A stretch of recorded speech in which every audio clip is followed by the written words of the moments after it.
बिस्मिल्लाहिर्रहमानिर्रहीम, अस्सलाम वालेकुम। मैं हूं आपके साथ अशफाक इसहाक सती। प्रोग्राम में आप सबका खैर मकदम है। आज पाकिस्तान समेत दुनिया भर में जश्न ईद मिलादुन्नबी सल्लल्लाहु अलैहि वसल्लम मनाया जा रहा है और मुल्क भर में गुज़िश्ता रोज़ से ही हम देख रहे थे कि काफ़ी अहतमाम किया गया। यमन के हवाले से ख़बरें आ रही थी कि वहाँ पर बहुत ही खूबसूरत मनाज़िर देखने में आए और बड़ा आप ये चिरागा आप देख सकते हैं और हर तरफ सब्ज़ रंग की बहार आप देख सकते हैं। तो ऐसे ही अरेंजमेंट्स मुल्क भर में भी देखने में आए और दुरूद व सलाम की महाफिल भी उनका भी इनेकाद किया गया और आज भी इंशाअल्लाह ये सिलसिला जारी रहेगा। और फिर अलसुबह जब फजर के वक्त तक जब मैं जाग रहा था तो उस वक्त मैंने देखा कि वफाकी दारुल हुकूमत में 31 तोपों की सलामी दी गई, सूबाई दारुल हुकूमत में 21 तोपों की सलामी दी गई और मामला फिर यहाँ पर इसी हद तक रहा। उसके बाद फिर एक ऐसी ख़बर आई जिसने ख़ास तौर पर वफाकी दारुल हुकूमत इस्लामाबाद में बसने वालों को हिला कर रख दिया। और वो ख़बर क्या थी? सुबह 6 से 7 बजे के दरमियान। अभी जाहिर है कि इस पर डिटेल्स आनी बाकी हैं, लेकिन पिम्स हॉस्पिटल जो कि वफाकी दारुल हुकूमत इस्लामाबाद में सबसे बड़ा सरकारी हॉस्पिटल है और उसमें आग लगने की इत्तला मिली बच्चों की नर्सरी में। और उसके बाद आग किस तरह से लगी, क्यों कर लगी, उसके ऊपर डिबेट्स चलती रहेंगी। क्या शॉर्ट सर्किट था, क्या एसी में स्पार्क हुआ, क्या मेंटेनेंस ठीक नहीं थी। लेकिन अफसोसनाक, अलमनाक और क़यामत सुग़रा ये है कि इस वाक़े के नतीजे में 14 नौमौलूद जो कि इस नर्सरी में मौजूद थे अपनी ज़िंदगी की बाजी हार गए। और अफसोसनाक बात यह है कि हम वफाकी दारुल हुकूमत के हवाले से बात करते हैं कि ये पाकिस्तान में मौजूद शहरों में सबसे बेहतरीन शहर है, रहने के हिसाब से सबसे बेहतर है और इसमें कोई शक नहीं है। लेकिन शहर अपने इंफ्रास्ट्रक्चर की वजह से, अपने सेहत और तालीम की सहूलियात की वजह से जाने जाते हैं। और अगर सबसे बड़े हॉस्पिटल का ये हाल है जो कि 1985 में बनाया गया था और मुस्तफ़ा कमाल साहब अब ये कहते हैं कि 1985 में 4 लाख की आबादी के लिए था, तो आज आबादी 50 लाख है। तो हुजूर वाला जब सड़कों से लेके बाकी सारी चीज़ें बेहतर आप कर रहे हैं तो इलाज की सहूलियात या हॉस्पिटल्स को बेहतर बनाना किसकी ज़िम्मेदारी है? या फिर ये ज़िम्मेदारी आवाम की है? अच्छा, अब ज़रा अगर हम आगे की बात करें तो ये वाक़या तो चले हो गया, आग किसी भी बुनियाद पर लगी, लेकिन बुनियादी सवाल हैं जो उठते हैं। नंबर 1 कि आग लगी तो क्या फायर अलार्म्स मौजूद थे? नंबर 2, फायर अलार्म्स अगर मौजूद थे या नहीं थे तो उसके बाद अगली बात आ जाती है फायर सप्रेशन सिस्टम्स की, कि क्या वहाँ पर फायर एक्सटिंग्विशर्स लगे हुए थे, क्या वहाँ पर स्प्रिंकल सिस्टम्स थे? क्योंकि बड़ा सेंसिटिव एरिया होता है जी। अगर इंक्यूबेटर्स वहाँ पर हैं, बच्चे वहाँ पर हैं, ऑक्सीजन सप्लाई वहाँ पर है, तो आग के फैलने के चांसेस बहुत होते हैं। तो क्या कोई फायर सप्रेशन सिस्टम वहाँ पर मौजूद था? चलें ठीक है, इसके ऊपर भी बात कर लेंगे। क्या वहाँ पर से इवैक्यूएशन का कोई प्लान मौजूद था? क्या स्टाफ वहाँ पर मौजूद था या फिर जश्न ईद मिलादुन्नबी के सिलसिले की जो छुट्टी थी उसको वीकेंड तस्वुर करते हुए स्टाफ भी गायब था? क्योंकि अगर स्टाफ मौजूद होता तो इन बच्चों की अमवात जो अभी तक की इत्तलात हैं, ये अभी के मनाज़र आप कुछ देर पहले के देख रहे हैं, इससे पहले हम भी वहाँ पर गए थे तो मीडिया को एक्सेस नहीं दी जा रही थी। पॉलिटिशियंस जा रहे थे, बाकी लोग जा रहे थे, लेकिन मीडिया को एक्सेस नहीं दी गई थी। तो वहाँ पर आप ये देखें कि जब ये मनाज़र हमने वहाँ पर जब देखे तो उस वक्त यह है कि दरवाजे बंद थे, दरवाज़ों को ताले लगाए गए थे, हालांकि कहा जाता है कि मैंड गेट्स थे। इसके साथ साथ बाकी भी जो हमने मंजर देखा वो किसी भी बच्चे को, कहा जा रहा है कि सिर्फ एक बच्चा ऐसा था जिसको स्टाफ ने इवैक्यूएट किया, लेकिन बाद में उस बच्चे की खाला से मुतालिक ये बयान सामने आया था कि उन्होंने जाके उसको रेस्क्यू किया था। तो सवाल यहाँ पर यह बनता है कि वहाँ पर स्टाफ क्यों नहीं था, और अगर स्टाफ मौजूद था तो ये जितनी आग लगी उसके नतीजे में 14 नौमौलूद, क्योंकि बड़े किसी को तो आप कह सकते हैं कि जी उठ जाओ और निकल जाओ और भाग जाओ, अपनी जान बचाओ, लेकिन वो नौमौलूद तो खुद इनके रहमो करम पे थे, उनकी ज़िंदगी तो शुरू होने से पहले ही ख़त्म हो गई। और आप सोचें कि पंजाब के किसी दूर अफ्तादा इलाके से या किसी भी शहर से अगर कोई शख्स ये सोच के आए कि मैंने यहाँ पर इलाज नहीं कराना, वफाकी दारुल हुकूमत इस्लामाबाद जहाँ पर मियाँ शहबाज शरीफ साहब की हुकूमत है, उनकी नाक के नीचे जो हॉस्पिटल है जहाँ पर सबसे ज़्यादा तवज्जो दी जाती होगी, वहाँ पर मैंने अपने बच्चे को ले जाके इलाज करवाना है। तो आप ज़रा सोचिए कि उनके ऊपर क्या बीती होगी जब उन्हें ये खबर मिली होगी कि जी एक तो आग लगी, दूसरा किसी को बचाया नहीं जा सका, स्टाफ मौजूद था।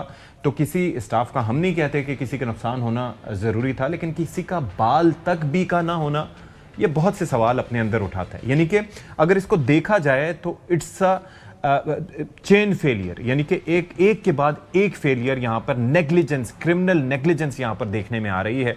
मुस्तफ़ा कमाल साहब अभी वहाँ पर पहुँचे थे, उन्होंने गुफ्तगू की, सेक्रेटरी सेहत को हटा दिया गया, एग्जीक्यूटिव डायरेक्टर वहाँ पर मौजूद हैं, लेकिन जो लोग वहाँ पर जॉब्स करते हैं वो भी तो आप जैसे हमारे जैसे इंसान ही हैं। उनमें से किस किस लेवल तक कहाँ गफलत थी, नेग्लिजेंस थी, इसके ऊपर भी हम प्रोग्राम में आगे चलकर बात करेंगे। वालिदैन इस मुताल्लिक क्या कहते हैं जो अपने जिगर गोशों से महरूम हो गए, वो ज़रा।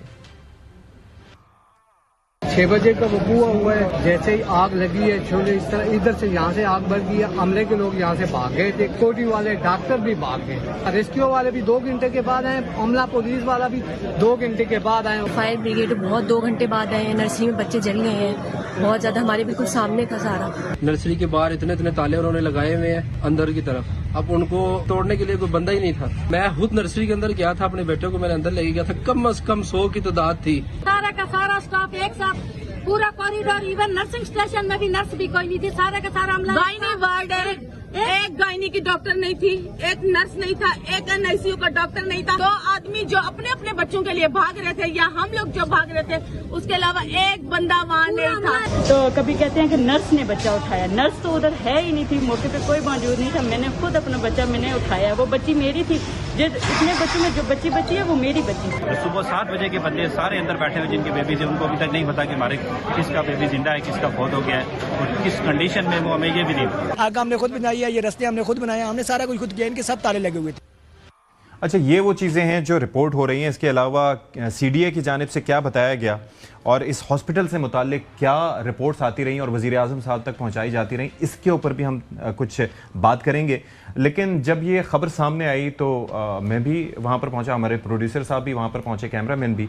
तो हमने वहाँ पर उस हॉस्पिटल में क्या मनाजिर देखे या क्या देख पाए, वो ज़रा मैं चाहता हूँ कि आप भी देखें। जनाब, मैं पिम्स हॉस्पिटल में मौजूद हूँ और यहाँ पर आने का मकसद ये है कि मैं थोड़ा सा आपको एक्सप्लेन कर सकूँ कि ये इमारत है किस तरह की। ज़ाहिर है कि ये मेरे अक़ब में आप देख रहे हैं दरवाजे, ये वो दरवाजे हैं जो फायर ब्रिगेड के आने पे खुले होने चाहिए थे, लेकिन इस वक्त भी इन पर ताले लगे हुए हैं और उस वक्त भी ये दरवाजे बंद थे।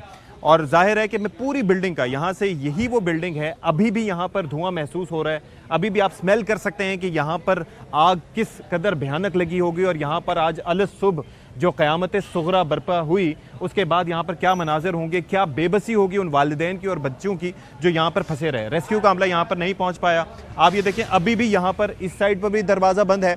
आगे भी मैं चल के आपको ये एक्सप्लेन करने की कोशिश करूँगा कि क्या वजह रही कि आग तो चलने लग गई, किसी भी वजह से लगी, शॉर्ट सर्किट हुआ या फिर यहाँ पर एसी का कंप्रेसर फटा, वो मेंटेनेंस हुई नहीं हुई, क्यों लगी, कैसे लगी, वो एक अलग रीज़न है। लेकिन उसके बाद स्ट्रेटजी क्या थी, क्या अमला वहाँ पर मौजूद था, इवैक्यूएशन का प्लान क्या था, क्या बर वक्त अगर उनको वहाँ से कोई फंक्शनल सिस्टम होता तो उनको निकाला जा सकता था। मैं अपने कैमरामैन से ज़रा कहूँगा कि यहाँ से भी ज़रा आएँ और यहाँ पर भी दिखाएं कि ये भी एक रास्ता है जो आप देख सकते हैं सीढ़ियाँ उतर के, और ये भी यहाँ पर दरवाजे बंद हैं। अब यहाँ से घूम के नाज़रीन कराम हम इस साइड पे आ गए और यहाँ पर बहुत अहम हकीकत आप पर आश्कार होगी।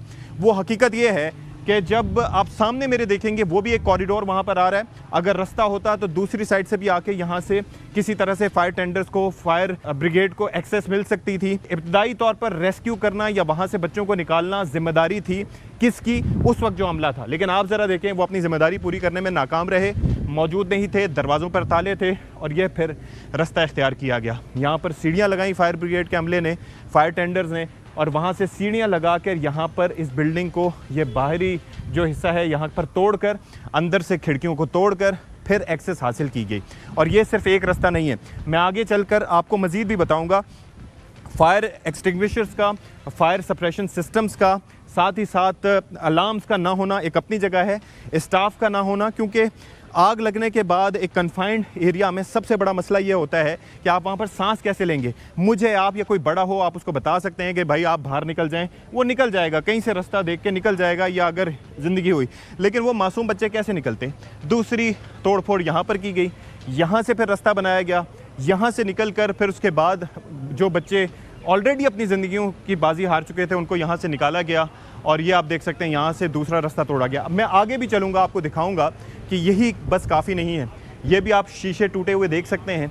यहाँ से फिर रास्ते बनाए, जो रेस्क्यू के एहलकार थे उन्होंने अपनी तई कोशिश की। ये वफाकी हुकूमत के आँखों के नीचे एक बड़ा हॉस्पिटल है, जहाँ पर नाक के नीचे ये हॉस्पिटल है, और अगर ये मैनेज नहीं हो रहा तो ज़रा सोचिए कि बाकी सेहत के हवाले से क्या प्रायोरिटीज़ हैं, किस तरह से मैनेज कर रहे हैं, क्या सोच है, क्या अप्रोच है। मेरा दिल खून के आंसू रोता है जब मैं देखता हूँ उन मासूम बच्चों के वालिदैन को बिलखता तड़पता हुआ अपने बच्चों के लिए। अब यहाँ पर हम आए हैं तो ये basically that is the nursery. ये जो आप एरिया देख रहे हैं, इस साइड से भी आप देख रहे हैं कि खिड़कियाँ खुली हुई हैं। यहाँ पर इस साइड पे ये नर्सरी है जिसके शीशे तोड़ के अंदर अभी भी मैं जब आपसे बात कर रहा हूँ तो यहाँ पर रेस्क्यू के एहलकार मौजूद हैं अंदर। ऊपर वो चिमनी ज़रा देखिए, उस चिमनी से धुआं निकलने की पोजीशन देखें कि यहाँ से भी धुआं निकला है, जिस कदर आग यहाँ पर लगी हुई थी। एक और चीज़ बड़ी इंपॉर्टेंट है कि बात करते हैं हम किसी भी बिल्डिंग में, या आजकल जो बिल्डिंग्स बनाई भी जाती हैं उनका जो प्लान होते हैं उसके मुताबिक उसके अंदर फायर एग्जिट्स बहुत इंपॉर्टेंट एक चीज़ हैं।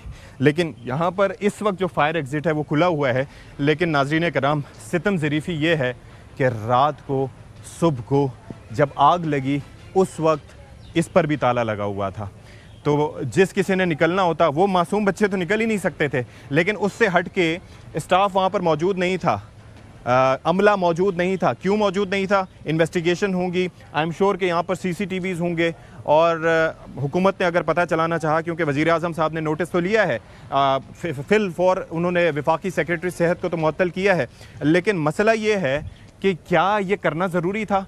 इस हॉस्पिटल को तो मॉडल हॉस्पिटल होना चाहिए था। इस हॉस्पिटल को ऐसा होना चाहिए था कि पूरे पाकिस्तान को बताया जाता कि ये है वफाकी दारुल हुकूमत इस्लामाबाद, ये एक मॉडल शहर है, यहाँ की सड़कें बेमिसाल हैं, यहाँ का सफाई का निज़ाम बेमिसाल है, यहाँ का तर्ज़ हुक्मरानी बेमिसाल है, तो यहाँ का हॉस्पिटल भी बेमिसाल होना चाहिए था।